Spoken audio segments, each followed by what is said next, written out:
मैं ये मास्क क्यों लगाता हूँ और कब तुम लोग मुझे बिना मास्क के देखोगे, यानी कि फेस रिवील कब होगा।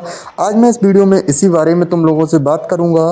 तुम लोगों को मेरी बैक स्टोरी तो पता ही होगी कि मेरे साथ क्या हुआ है, किस तरीके से हमारे एक बिजनेस फैमिली लॉस के कारण हम लोगों के सारे घर, पैसे, गाड़ियाँ और एक एक इंच ज़मीन बिक गई। अब हालत ये है कि मेरे फैमिली के पास सिर्फ खाना खाने लायक पैसे हैं, इसके अलावा हमारे पास कुछ नहीं है। और हमने वो जिस शहर में हम रहते थे वो शहर छोड़ दिया और किसी दूसरे शहर में आकर इस किराए के कमरे में रह रहे हैं। इस तरीके की बुरी हालत है। लेकिन ये सब हुआ कैसे, यानी कि इतना बुरा मेरे साथ हुआ कैसे, और इसके पीछे का जो रीज़न है वही रीज़न है मेरे इस मास्क को लगाने का, और वही रीज़न बनेगा मेरे इस मास्क को हटाने का। तो इसके पीछे का कारण क्या है। तो में से बहुत सारे लोगों को लगता होगा कि मैं कैमरे के सामने बोलने में कॉन्फिडेंट नहीं हूँ, मैं अपनी पर्सनालिटी को छुपाता हूँ क्योंकि मैं इंट्रोवर्ट हूँ। हाँ, मैं इंट्रोवर्ट हूँ और लोगों के सामने उल्टा सीधा बोलने में मुझे हेजिटेशंस होती हैं। जैसे कि ब्लॉगर्स वगैरह होते हैं, वो भीड़ में जाकर बोल देते हैं कि हाय मैं ये हूँ, मैं वो कर रहा हूँ, मैं ये खा रहा हूँ। मुझे ये सब करने में काफ़ी ज़्यादा प्रॉब्लम होती है। लेकिन इसका मतलब ये नहीं है कि मैं लोगों से कम्युनिकेट नहीं कर पाता हूँ, बात नहीं कर पाता हूँ। मुझे स्टेज पर जाकर कोई स्पीच देने में प्रॉब्लम होगी, या फिर मैं लोगों को मैनेज नहीं कर पाऊँगा, टीम को मैनेज नहीं कर पाऊँगा, ऐसा नहीं है। इनफैक्ट मैंने एक फूड बिजनेस कर रखा है जिसके अंदर 8 से 10 वर्कर्स को मैनेज करता था, और मैं स्कूल में भी काफ़ी सारी स्पीच दे रखी हैं।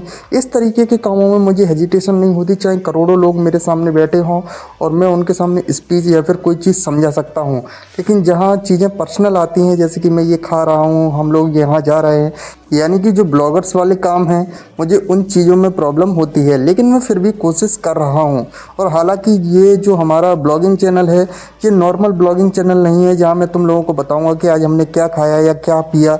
तुम लोगों को पता है ये हमारा बिजनेस ब्लॉगिंग चैनल है जिसमें तुम लोग मेरी जर्नी देखोगे कि किस तरीके से मैं इस किराए के कमरे से निकलकर $1 बिलियन कंपनी बनाता हूँ, करोड़ों की कंपनी बनाता हूँ। एक लड़का जो इतनी बुरी सिचुएशन में है, जो कि तुम लोगों को पता है। तो ये एक ऐसा चैनल है जिससे देखकर लोगों को मोटिवेशन मिलेगा, इंस्पिरेशन मिलेगी, और उनके अंदर एक जुनून जागेगा कि ये कर रहा है या फिर ये कर चुका है तो हम भी कर सकते हैं। ये हमारी स्टार्टिंग है। एक दिन हमारे जो ड्रीम्स हैं वो अचीव होंगे, और जब लोग इन सारे एपिसोड्स को जीरो से लेकर आखिरी तक देखेंगे तो वो इंस्पायर होंगे। हमारा ब्लॉगिंग मतलब इस तरह की नहीं है कि हम डेली ब्लॉगिंग कर रहे हैं और उसमें कुछ भी रैंडम दिखा रहे हैं। नहीं, हम वैल्यू प्रोवाइड कर रहे हैं। तो जो मेरा मेन रीज़न है ये इस मास्क को लगाने का, वो ये है कि तुम लोगों को पता है कि हमारे घर की सिचुएशन क्या है, और उस सिचुएशन को सुधारने के लिए हमें पैसे की ज़रूरत है। और पैसे दो जगह से आ सकते हैं, या तो मैं नौकरी करूं या फिर कोई बिजनेस करूं। नौकरी करने का ऑप्शन मैंने इसीलिए चूज़ नहीं किया है क्योंकि 20,000 की नौकरी से दोबारा घर नहीं बनाया जा सकता। अगर हमारे पास घर पहले से होता, हमारे घर नहीं बिकते, तो शायद मैं अपनी सर्वाइवल के लिए, अपने फैमिली के सर्वाइवल के लिए नौकरी कर लेता। वो ऑप्शन मैं पिक कर लेता क्योंकि घर हमारे पास है, मैं कमाता रहता और खाने पीने की व्यवस्था होती रहती। लेकिन अब हमें घर बनवाना है, और 20,000 की नौकरी के अंदर हम लोग बिल्कुल भी घर बनवाने की सोच तक नहीं सकते। तो फिर दूसरा ऑप्शन आता है बिजनेस करने का। तो हम लोगों के पास इतने पैसे भी नहीं हैं कि हम लोग बिजनेस स्टार्ट कर सकें, क्योंकि सिर्फ खाने के पैसे हैं हम लोगों के पास। तो फिर ऑप्शन क्या है, कुछ ऐसी चीज़ करना जिसमें स्टार्टिंग में पैसे ना लगें और बाद में इतना अच्छा रिटर्न आए जिससे कि हम अपना घर बनवा सकें। तो मैंने बहुत सारी रिसर्च की और उसके बाद पता चला कि ब्लॉगिंग और यूट्यूब पर काम करना एक ऐसा रास्ता हो सकता है जिससे कि हम ₹1,50,000 कमा सकें। और स्टार्टिंग करने के लिए इसमें किसी भी तरह के पैसे के फ़ंड की ज़रूरत नहीं पड़ती।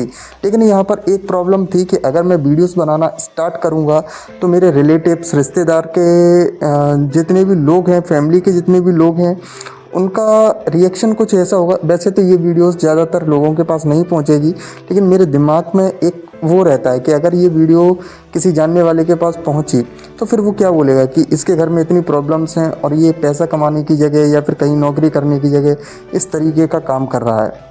तो उससे क्या है कि माइंड डाइवर्ट होगा, फिर मैं ओवर थिंकिंग करूँगा। उससे अच्छा है कि मैंने ये मास्क अपने चेहरे पर डाल लिया, इससे कि ये सारी प्रॉब्लम्स अपने आप ही ख़त्म हो गई। मैं किसी भी काम को ना करने के कम और उस काम को करने के तरीके ज़्यादा ढूंढता हूँ, और ये मास्क मेरे लिए वही तरीका है। तो फिर अब बात ये आती है कि अब ये मास्क मैं हटाऊंगा कब। अब कारण ये है कि मुझे रिलेटिव्स या फिर फैमिली मेम्बर्स जो इस वीडियो को देखेंगे कि इनके घर में जो प्रॉब्लम है उसके बाद ये वीडियोस बना रहा है, वो प्रॉब्लम ख़त्म हो जाएगी जब मैं अपने यहाँ से कुछ पैसे कमाने लगूँगा और इंदौर जाकर अपने बिजनेस को स्टार्ट करूँगा और ग्रो करूँगा। जब हमारे पास पैसे आने लगेंगे तो फिर लोगों का मुंह ऑटोमेटिकली बंद हो जाएगा, चाहे मैं कुछ भी करूँ। जब वो रीज़न ही एग्जिस्ट नहीं करेगा जिससे कि ये मैं मास्क लगा रहा हूँ डर के कि मेरे पास पैसे आने लगेंगे, जब सब कुछ सही हो जाएगा तो रिलेटिव्स मेरे से कुछ ज़्यादा बोलेंगे नहीं, तब इस मास्क की ज़रूरत ही नहीं रहेगी। और तुम लोगों को सिर्फ मैं ही नहीं बल्कि मेरे फैमिली वगैरह और जो मेरे रिलेटिव्स वगैरह हैं वो लोग भी तुम लोगों को शायद मेरी वीडियोस में दिख सकते हैं। ज़्यादातर मेरी फैमिली तुम लोगों को ब्लॉग में दिख सकती है आगे, इसीलिए मैं बोल रहा हूँ जल्दी से जल्दी। तुम लोग शायद भूल गए हो कि आज 6 डे है और हमने 45 डेज़ का चैलेंज लिया है, तो जल्दी से इस चैनल को सब्सक्राइब करो जिससे कि हम जल्दी से जल्दी 10-15 हज़ार रुपये कमा सकें, इंदौर जा सकें, अपना काम स्टार्ट कर सकें, जिससे कि तुम लोग फेस रिवील देख सको, मेरी फैमिली को देख सको और आगे बहुत अच्छे अच्छे ब्लॉग्स को देख सको। तो जल्दी से इस चैनल को सब्सक्राइब करो और मेरे ड्रीम्स को पूरा करने में मेरी छोटी सी हेल्प करो। बाकी का काम मैं अपनी मेहनत से करता जाऊंगा। तुम लोगों को मेरे बारे में और क्या पूछना है कमेंट सेक्शन में लिखो, मैं उसके ऊपर वीडियो ज़रूर बनाऊंगा। मैं तुम लोगों से मिलता हूं एपिसोड 7 के अंदर।